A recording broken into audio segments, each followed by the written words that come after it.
everyone and welcome back to my YouTube channel BPSC DD. Modern Indian History घटना चक्र series next chapter that we are going to do is the Constituent Assembly. इसके बाद हम interim government और partition related chapters को भी इसी video में complete कर लेंगे. ठीक है, तो ये हो गई कुछ prior information and यहाँ से हमारे question start है. Which one of the following first mooted the idea of Constituent Assembly to frame a constitution for India? तो सबसे पहले जो ये है ये कांग्रेस पार्टी ने 1936 में रिक्वेस्ट की थी. ठीक है, सबसे पहला जो आया था वो स्वराज बिल 1895 के टाइम पीरियड पे आया था और उसके बाद फैजपुर सेशन जो हुआ था 1936 वहां पे कॉन्स्टिट्यूएंट असेंबली को लेकर के डिटेल में एक्सप्लेनेशन दी गई थी. ठीक है, नेक्स्ट है the constituent assembly that framed India's constitution was set up.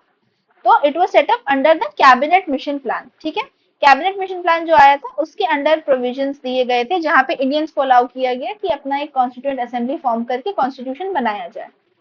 Which of one of the following gave the idea of constituent assembly for India? तो सबसे पहले ये दिया गया था by cabinet mission plan.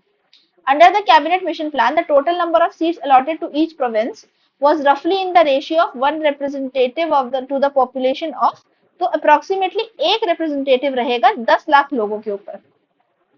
ठीक है, the first session of constituent assembly was held on. तो पहला सेशन हुआ था 9 दिसंबर 1946 को. It was headed by Sachchidananda Sinha ji because he was the eldest member and from 11th December onwards जो प्रेसिडेंटशिप थी वो आ गई थी डॉक्टर राजेंद्र प्रसाद के पास. Who among the following was the president of Indian Constituent Assembly? तो ये थे doctor Rajendra Prasad. First president of sovereign constituent assembly for the dominion of India. तो पहले दिन जो बने थे वो बने थे सचिदानंद सिन्हा, बट उसके बाद फिर परमानेंटली डॉक्टर राजेंद्र प्रसाद को बनाया गया था, इसलिए आंसर हो जाएगा C. Which one of the following statement is correct हमें बताना है. तो कॉन्स्टिट्यूएंट असेंबली इंडिया की इलेक्ट हुई थी प्रोविंशियल असेंबलीज 1946 में. तो पहला ही स्टेटमेंट हमारा करेक्ट है. यहाँ लिखा है नेक्स्ट है जवाहरलाल नेहरू, एम.ए. जिन्ना एंड वल्लभ भाई Patel were members of constituent assembly. तो जिन्ना तो नहीं थे. फर्स्ट सेशन जनवरी में हुआ था, नहीं दिसंबर में हुआ था 1946. कॉन्स्टिट्यूशन वाज अडॉप्टेड ऑन 26 जनवरी 1915. नहीं, ये तो इस दिन तो रिपब्लिक हुआ था. ठीक है, अडॉप्ट हो गया था हमारा constitution of India on 26 of November 1949. ठीक है, ये रहा date. Which political party's national executive called for the dissolution of Constituent Assembly and its re-election by adult suffrage? तो ये जो डिमांड है ये की गई थी by Socialist Party. Sachidanand Sinha was associated with, तो ये associated थे Quit India movement से ही. Who among the following had the office of Speaker in the Central Legislative Assembly of British era and the Parliament of Free India? तो speaker कौन थे? ये थे जीवी मावलंकर, दोनों ही सूरतों में. ठीक है, इसके बाद देखिए ये छोटा सा चैप्टर था कॉन्स्टिट्यूएंट असेंबली का कंप्लीट हो गया. मोस्टली देखिए पॉलिटी में इससे ज्यादा रिलेटेड सवाल आते हैं एज कंपेयर टू हिस्ट्री. तो नेक्स्ट चैप्टर है हमारा फॉर्मेशन ऑफ इंटरिम गवर्नमेंट. ठीक है, अब देखिए 12 अगस्त 1946 में लॉर्ड वेवल ने इनवाइट किया जवाहरलाल नेहरू को टू फॉर्म इंटरिम गवर्नमेंट. ठीक है, 24 अगस्त को कांग्रेस ने अनाउंस कर दिया पहला इंटरिम गवर्नमेंट. ठीक है, और ये फॉर्म कब हुआ? 2 सितंबर 1946 को, जिसमें मुस्लिम लीग ने इनिशियली पार्टिसिपेट नहीं किया था. फिर ये देखिए इंपॉर्टेंट क्या क्या सवाल आते हैं कि किस पर्सनालिटी को कौन सी मिनिस्ट्री मिली थी. डॉक्टर राजेंद्र प्रसाद को मिली थी ministry of agriculture food, Baldev Singh ji को मिली थी defence, foreign and commonwealth affairs दी गई थी जवाहरलाल नेहरू जी को. इस तरीके से ये जो सारी इंफॉर्मेशन है इसको आप लोग अच्छे से गो थ्रू कर लेंगे. तो यहाँ से अब हमारे क्वेश्चन है Who headed the interim government cabinet formed in the year 1946? तो इसे हेड किया गया था बाय जवाहरलाल नेहरू. देखिए कॉन्स्टिट्यूएंट असेंबली अलग है और इंटरिम कैबिनेट अलग है. ठीक है, कंफ्यूज नहीं होना है इसमें. In the leadership of Pandit Jawaharlal Nehru interim government formed in तो सितंबर 2 हमने देखा था 1946. When was an interim government formed under Jawaharlal Nehru? September 1946. Who was given the princely portfolio in the national provisional government? तो ये मिला था सरदार वल्लभ भाई पटेल को. ठीक है, princely portfolio. Home department was established under whose presidentship? तो होम डिपार्टमेंट दिया गया सरदार वल्लभ भाई पटेल जी को.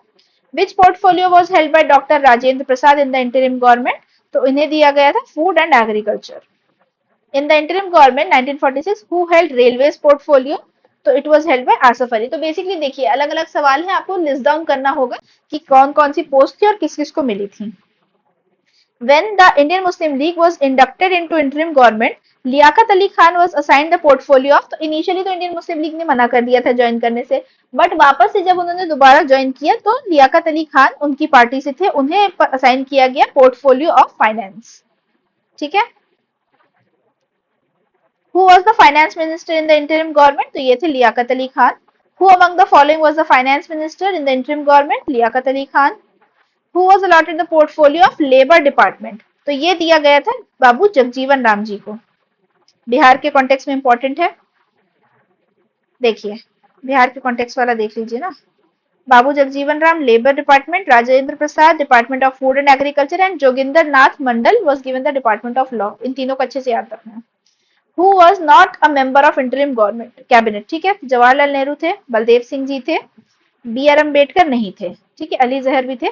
B R Ambedkar interim cabinet का पार्ट नहीं थे, कॉन्स्टिट्यूएंट असेंबली का पार्ट थे। ये छोटी छोटी सी चीजें हैं, कंफ्यूजन क्रिएट करती हैं। Who among the following was not a minister in interim government? तो जवाहरलाल नेहरू थे। 2 सितंबर के हिसाब से हमें बताना है, तो लियाकत अली खान भी नहीं थे उस टाइम, अबुल कलाम आजाद भी नहीं थे। In which province Muslim League formed their government after 1946 election? तो उन्हें मेजोरिटी मिली थी बंगाल में। Muslim League observe direct action day, तो 16 अगस्त 1946, जब उन्होंने सेपरेट पाकिस्तान की डिमांड करनी स्टार्ट कर दी थी। When did the Muslim League announce direct action? तो it was 16 August 1946। When did Muslim League observe direct action day? 16 अगस्त 1946। तो इंटरिम गवर्नमेंट का भी चैप्टर हमारा ओवर हो गया। अब आता है very important chapter, partition of India and independence. ठीक है, यहां से हमारे सवाल है, Which one of the following parties was in power in the UK when India got independence? तो बेसिकली 1947 में कौन सी पार्टी थी? तो ये थी लेबर पार्टी। ठीक है, और क्लेमेंट रिचर्ड एटली जो थे वो प्राइम मिनिस्टर बने थे इंग्लैंड के। इन्हीं के अंडर इंडिया को इंडिपेंडेंस ग्रांट हुई। Who was the prime minister of England when India attained independence? तो it was Clement Attlee। The British government decided and declared to leave India by June 1948। तो initial plan यही था, और ये इन्होंने announce किया था फरवरी 1947 में। इन्होंने अनाउंस किया कि Britishers will leave India by June 1948, but क्योंकि फिर सिचुएशन बिगड़ने लग गई थी तो फिर माउंटबेटन को बुलाया गया, पार्टीशन प्लान हुआ, और फिर इवेंचुअली अगस्त 1947 में ही इंडिपेंडेंस मिल गई। Lord Mountbatten came to India as a viceroy along with specific instructions to, तो क्या इंस्ट्रक्शंस थे? Keep India united if possible. मतलब इनिशियल एम तो यही था, कैबिनेट मिशन का भी यही एम था कि यूनाइटेड रखा जाए, बट क्योंकि सिचुएशन इतनी खराब हो गई थी, राइट्स हो रहे थे, बहुत ज्यादा प्रॉब्लमेटिक सिचुएशन थी, तो फिर डिवाइड करना पड़ा। On February 20th, 1947, Prime Minister Attlee announced the British government decision to withdraw from India latest by, तो जून 1948 तक हम चले जाएंगे, उन्होंने ऐसा बोला था। Which plan became the platform of Indian independence? तो it was Mountbatten Plan। The Mountbatten Plan became the basis for, तो यही basis बन ट्रांसफर ऑफ पावर और पार्टीशन कंट्री के। British parliament pass the Indian independence act, तो ये कब पास हुआ? ये पास हुआ था जुलाई 1947 में। माउंटबेटन प्लान आ गया था 3 जून 1947 को, और फिर इंडिया का जो डोमिनियन स्टेटस के साथ इंडिया और पाकिस्तान अलग अलग बनेंगे, इंडियन इंडिपेंडेंस एक्ट फॉर्म हुआ जुलाई 1947 में। 18 जुलाई को असेंट मिल गया था, और 15 अगस्त 1947 से इफेक्ट में आ गया, ऑब्वियसली पार्टीशन हो गया। In the Indian Independence Act came into force on, तो came into force 18 जुलाई 1947। ठीक है, The formula for transfer of sovereignty to India in 1947 was known as, तो इसे माउंटबेटन प्लान के अंडर ही प्लान किया गया था। Mountbatten plan regarding the partition of India was officially declared on, तो 3 जून को ऑफिशियली डिक्लेयर किया गया, 18 जुलाई को असेंट मिल गया।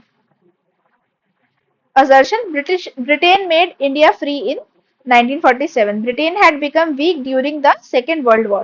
तो दोनों ही स्टेटमेंट करेक्ट है और रीजन भी करेक्ट है। अगर ब्रिटेन वीक नहीं हुआ होता तो वो इतनी जल्दी जाते ही नहीं इंडिया को छोड़ के। अगला है, the British sovereignty continued to exist in free India. ऐसा नहीं है, इंडिया को सॉवरेन कंट्री डिक्लेयर कर दिया गया था। The British sovereign appointed the last governor general of free India. ये ठीक है, लास्ट गवर्नर जनरल उन्होंने अपॉइंट किया था लॉर्ड माउंटबेटन को, तो A is false but R is true। The Indian independence bill receive the royal assent, तो अभी हमने डिस्कस किया था 18 जुलाई 1947 को असेंट मिला था। ये कुछ कुछ डेट्स हैं, ये बिल्कुल रटी होनी चाहिए। The Balkan plan for fragmentation of India was the brain child of, तो ये लॉर्ड माउंटबेटन ही लेकर के आए थे। ठीक है, इंडिया को पाकिस्तान का डोमिनियन मतलब ऐसे सेपरेट करने के लिए। The Indian National Congress agreed in 1947 to the partition of the country mainly because, तो क्यों इन्होंने किया था agree? They wanted to avoid large scale communal riots, इतने ज्यादा दंगे फसाद हो रहे थे, तो इस चीज को अवॉइड करने के लिए उन्होंने बोला कि अगर लोग शांत होते हैं पार्टीशन से तो पार्टीशन कर दिया जाना चाहिए। अगला है the Indian National Congress accepted the Mountbatten plan. ठीक है, it believed in donation theory, आप बिलीव नहीं करते थे, वो तो राइट से जो सिचुएशन हो रखी थी खराब उसे कंट्रोल करने के लिए उन्होंने माना था, तो A is true but R is false. As an alternative to the partition of India, Gandhi ji suggested to Mountbatten that he invite Jinnah to form the government, उन्होंने बोला था कि भाई पार्टीशन ना हो तो एक काम करो, जिन्ना को बोलो कि तुम ही गवर्नमेंट बना लो, तो तुम्हारा मन की भी चल जाएगी और देश भी नहीं बटेगा। The Radcliffe committee was appointed to, तो इन्होंने डिमार्केट करी थी इंडिया और पाकिस्तान की बाउंड्रीज। ठीक है, तो रैटक्लिफ लाइन जो डिवाइड करती है हमारी बाउंड्री को, तो यही कमिटी अपॉइंट की गई थी। सीरियल रैटक्लिफ इनके हेड थे। Who headed the boundary commission appointed in 1947, तो अभी हमने देखा Ratcliffe. Who among the following headed the two boundary commissions set up to delineate international frontiers between India and Pakistan? तो ये थे Cyril Ratcliffe. The last opportunity to avoid partition of India was lost with the rejection of, तो cabinet mission को जब reject कर दिया गया तो जो उम्मीद थी कि पार्टीशन नहीं होगा और एक यूनाइटेड इंडिया बना रहेगा वो खत्म हो गई। Who among the following was the chairman of the Congress session of Delhi wherein resolution of divided India was passed on 15 जून 1947? तो ये थे आचार्य जेबी कृपलानी।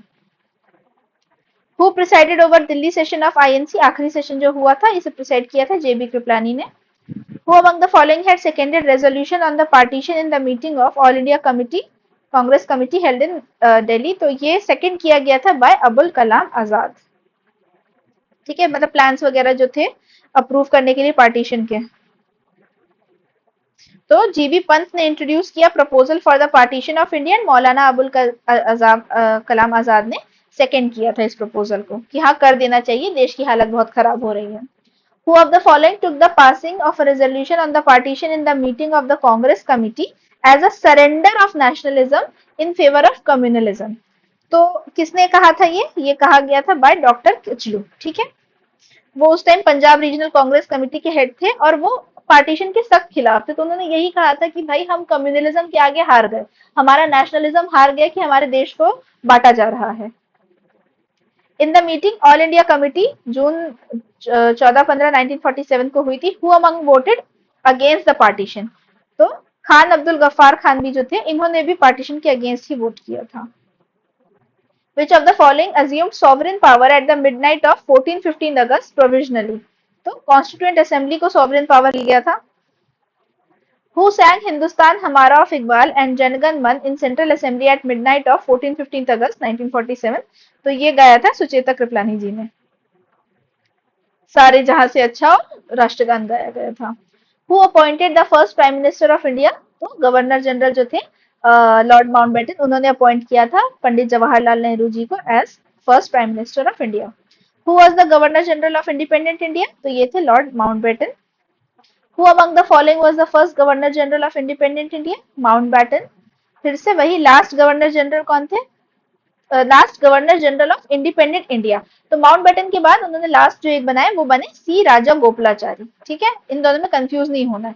1947 तक तो माउंटबेटन रहे, उसके बाद आने वाले 2-3 सालों तक 1948 से 50 तक last governor general independent India के रहे सी राजा गोपालाचारी। फिर वो चीफ मिनिस्टर भी बने मद्रास के, और उसके बाद फिर उन्होंने कांग्रेस से अलग हो गए, कुछ डिफरेंसेस आ गए, फिर उन्होंने एक सेपरेट पार्टी बनाई थी, स्वतंत्र party. The first Indian to hold office as Governor General of Independent India was, तो सी राजा गोपालाचारी ही थे। इससे पहले तक तो जितने गवर्नर जनरल रहे इंडिया के वो सारे ब्रिटिश थे, बट राजा गोपालाचारी जी ही सिर्फ अनोखे इंडियन थे जिन्हें बनाया गया था। The first and last governor general of India was Indian governor general, तो it was C Raja Gopalachari. Last viceroy of India, तो ये थे Lord Mountbatten. Who among the following was the first law minister of India? तो पहले law minister जो थे वो बने डॉक्टर बी आर अम्बेडकर। ठीक है,